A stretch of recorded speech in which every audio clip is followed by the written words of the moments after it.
पंजाब के हरमन प्यारे सरदार भगवंत सिंह मान साहब,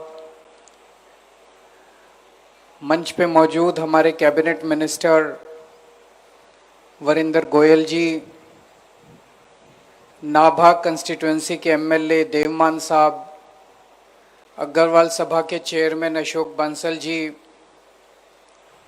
यहाँ पे आए हुए सभी मेरे प्यारे बहनों, भाइयों, माताओं, बुजुर्गों, बच्चों, आप सब लोगों को मेरा नमस्कार, सबको मेरा प्रणाम। सबसे पहले मैं अग्रवाल सभा को बहुत बहुत बधाई देता हूं कि आज इस ऐतिहासिक सभा में और ऐतिहासिक दिन, इस मौके पे, इस पवित्र स्थान पे, इस पवित्र मौके पे मुझे आमंत्रित किया, आप लोगों के बीच में शामिल होने का मौका दिया। इसके लिए मैं आप सबका बहुत बहुत आभारी हूँ, अग्रवाल सभा का बहुत बहुत आभारी हूँ। आज बड़ी खुशी का दिन है कि आज अग्रवाल स्मारक का यहाँ पे फाउंडेशन रखा गया। बहुत जल्दी ये बन के तैयार हो जाएगा। मुझे बताया गया कि ये बहुत भव्य और बहुत शानदार होगा, और मैं समझता हूँ केवल उत्तर भारत नहीं, पूरे भारतवर्ष से लोग यहाँ पे आएंगे,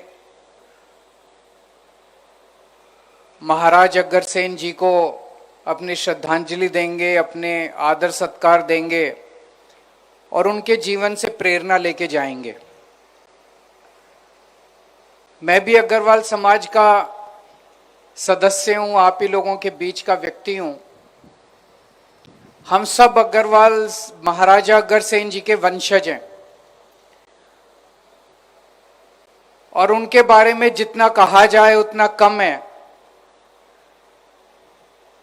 उनका सबसे बड़ा संदेश अहिंसा का संदेश था, भाईचारे का संदेश था। और आज मुझे बेहद खुशी है कि अग्रवाल समाज, जिनको बनिया समाज भी कहते हैं, सबसे शांति प्रिय लोग आपको पूरी दुनिया के अंदर बनिए समाज के लोग मिलेंगे। सबसे शांति प्रिय लोग, किसी से लड़ाई झगड़ा नहीं करना, अपने काम से काम रखना। अक्सर 90% से ज्यादा लोग अपने व्यापार में, बिजनेस में, इंडस्ट्री में लगे रहते हैं। अपना सुबह जाना, शाम को आना, काम करना, रात दिन 24 घंटे मेहनत करना, यही हमारे समाज के लोगों की, और खूब मेहनती लोग हैं। 24 घंटे रात दिन खून पसीना बहाते हैं। मैं कल से सोच रहा था, यहां जब आना था, मैं अभी वरिंदर गोयल जी से भी बात कर रहा था, क्या आपने कभी बनिया समाज के, अग्रवाल समाज के किसी आदमी को भीख मांगते देखा है? मुझे नहीं लगता, मेरे को तो याद नहीं आता। अग्रवाल समाज का हर आदमी मेहनत करके खाना चाहता है। अग्रवाल समाज के हर आदमी का हाथ यूं रहता है, कभी भी यूं नहीं रहता। यही शिक्षा हमें महाराज अग्रसेन ने दी थी। हम 24 घंटे मेहनत करते हैं, खून पसीना बहाते हैं, पैसा कमाते हैं। ईमानदारी से पैसा कमाने में कोई हर्ज नहीं है। उसी पैसे से एक हिस्से से हम अपना परिवार पालते हैं, एक हिस्सा सरकार को टैक्स के रूप में दे देते हैं। आज ये जो सरकार चल रही है, हम इतने सारे काम कर पा रहे हैं, सड़कें बन रही हैं, पानी, बिजली, इतनी सारी चीजें जो सरकार कर रही है, वो इसीलिए कर रही है क्योंकि जनता टैक्स देती है, और उस टैक्स में अग्रवाल समाज का बहुत बड़ा हिस्सा है। तो एक हिस्से से हम अपने परिवार का पेट पालते हैं, एक हिस्सा टैक्स में देते हैं, समाज के लिए रोजगार पैदा करते हैं। आप फलोगे फूलोगे तो पंजाब तरक्की करेगा, देश तरक्की करेगा, लोगों को रोजगार मिलेगा, सरकार को टैक्स मिलेगा। और फिर एक हिस्सा जो महाराजा अग्रसेन ने हमें संदेश दिया था, एक हिस्सा धर्म के काम में लगाते हैं। मुझे हर परिवार, मुझे लगता है अग्रवाल समाज का हर परिवार अपनी आमदनी में से एक हिस्सा जरूर कुछ ना कुछ, आपको हर जगह अग्रवाल धर्मशालाएं मिलेंगी। मिलती हैं कि नहीं मिलती? किसी शहर में चले जाओ अग्रवाल धर्मशाला जरूर मिलेगी, किसी शहर में चले जाओ अग्रवाल प्याऊ जरूर मिलेगी। पानी पिलाने का काम, स्कूल बनाने का काम, डिस्पेंसरी बनाने का काम, अस्पताल बनाने का काम, धर्मशाला बनाने का काम, जितने धर्म के काम है हर काम के अंदर आपको अग्रवाल समाज का अपना हिस्सेदारी जरूर मिलती है। तो मेरा यही मानना है कि सबसे शांति प्रिय कौम है। आज पंजाब की तरक्की में अग्रवाल समाज का बहुत योगदान है। पंजाब में टॉप के जितने इंडस्ट्रियलिस्ट व्यापारी उठा के देख लो, उसमें से कई लोग आपको अग्रवाल समाज के मिलेंगे। और केवल इंडस्ट्रियलिस्ट और उद्योगपति नहीं, हर क्षेत्र के अंदर आज पंजाब में हर क्षेत्र के अंदर अग्रवाल समाज अपनी भूमिका अदा कर रहा है। और पंजाब की तरक्की और योगदान के अंदर अग्रवाल समाज का बहुत योगदान है। 2022 में आप लोगों के आशीर्वाद, आप लोगों के प्यार, आप लोगों के विश्वास की वजह से हम लोगों ने सरकार बनाई। आप लोगों ने इतना प्यार दिया, इतना विश्वास दिया, ऐतिहासिक बहुमत 117 में से 92 सीट आज तक आपने किसी पार्टी को नहीं दी थी। लेकिन सरकार संभालने के बाद पता चला कि सरकार, चुनाव जीतना तो आसान था, सरकार चलानी कितनी मुश्किल है। इतना गंद छोड़ के गए हैं ये पिछले वाले, इतना गंद छोड़ के गए हैं, मैं क्या बताऊं आप लोगों को। पंजाब का बुरा हाल करके गए हैं ये लोग। नशे को ही ले लो, पंजाब जो एक वक्त पंजाब का नाम नंबर 1 टॉप पे होता था पर कैपिटा इनकम में, प्रति व्यक्ति आय में नंबर 1, पंजाब सबसे अमीर सूबा माना जाता था, आज 17वें नंबर पे, 17th नंबर पे आ गया। आज पंजाब का बच्चा, पंजाब की जवानी, पंजाब के छोटे छोटे बच्चे नशा कर रहे हैं। पूरे पंजाब को नशे में धकेल दिया। कहां से आया यह नशा? अपने आप तो आया नहीं। किसने घर घर के अंदर किसने फैलाया ये नशा? मुझे कहने की जरूरत नहीं है, हमारे से पहले वाली जो सरकारें थी उनके मंत्री अपनी सरकारी गाड़ियों के अंदर नशा घर घर डिस्ट्रीब्यूट किया करते थे। नशे के इंटरनेशनल स्मगलर उन मंत्रियों के घरों के अंदर रुका करते थे, ये रिकॉर्ड में है। पंजाब को बर्बाद करके चले गए। मुझे नहीं, हमारे कहा जाता है ना कि धर्म में कहा जाता है कि हर कर्म की सजा तो मिलती है। इन लोगों को सजा तो मिलेगी, भगवान सजा देगा, कानून सजा दे ना दे, लेकिन भगवान जरूर इनको सजा देगा। और मुझे लगता है कानून भी सजा देगा एक दिन इन लोगों को। जब हम लोगों ने सरकार संभाली, सबसे बड़ा चैलेंज हमारे लिए ये था, नशा कैसे खत्म करें, नशा कैसे, पंजाब की जवानी को, पंजाब के बच्चों को, पंजाब के परिवारों को कैसे वापस लेके आए। अब नशे के विरुद्ध युद्ध शुरू हुआ है पिछले कुछ महीनों से।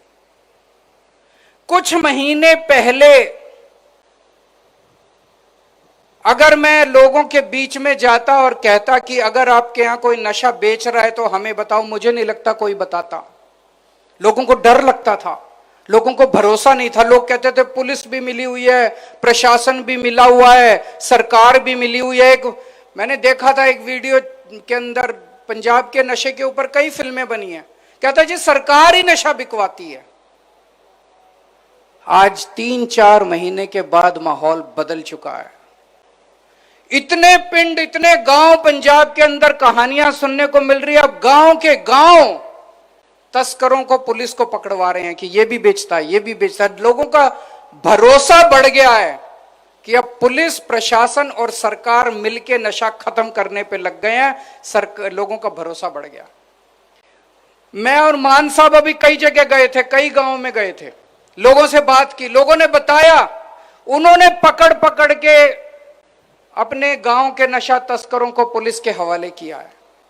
लोग अब खुद जिम्मेदारी लेने लगे हैं। उनके गांव में जितना नशा करने वाले लोग थे, लोग उनका इलाज खुद से करवा रहे हैं। लोगों को भरोसा। और कितने गांव अब इस वक्त पंजाब के हर गांव और हर वार्ड में मुहिम चल रही है कि अपने को हर वार्ड को, हर गांव को नशा मुक्त, 100% नशा मुक्त करना। और कई गांव हो गए हैं 100% नशा मुक्त। बहुत बड़ा काम था।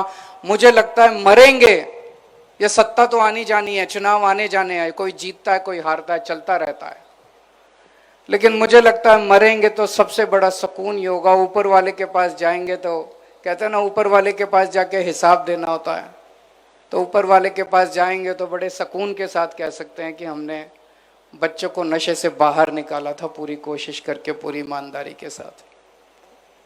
जब हमने सरकार संभाली तो पता चला सारा खजाना खाली था, कुछ था ही नहीं, घाटे में चल रहा था सब कुछ।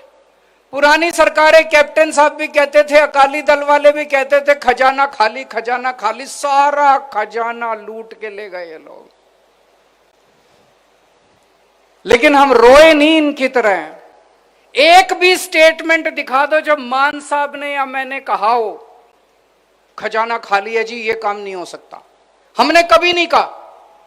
मेरे से कोई पूछता था, जब मैं अक्सर जब भी दिल्ली के अंदर भी, पंजाब के अंदर भी चुनाव प्रचार करने जाता हूं, मैं पंजाब में प्रचार करने आता था, मैं कहता था बिजली मुफ्त कर दूंगा, महिलाओं को 1000-1000 रुपए देंगे, स्कूल बनवाएंगे, अस्पताल बनवाएंगे। लोग कहते थे पैसा कहां से आएगा?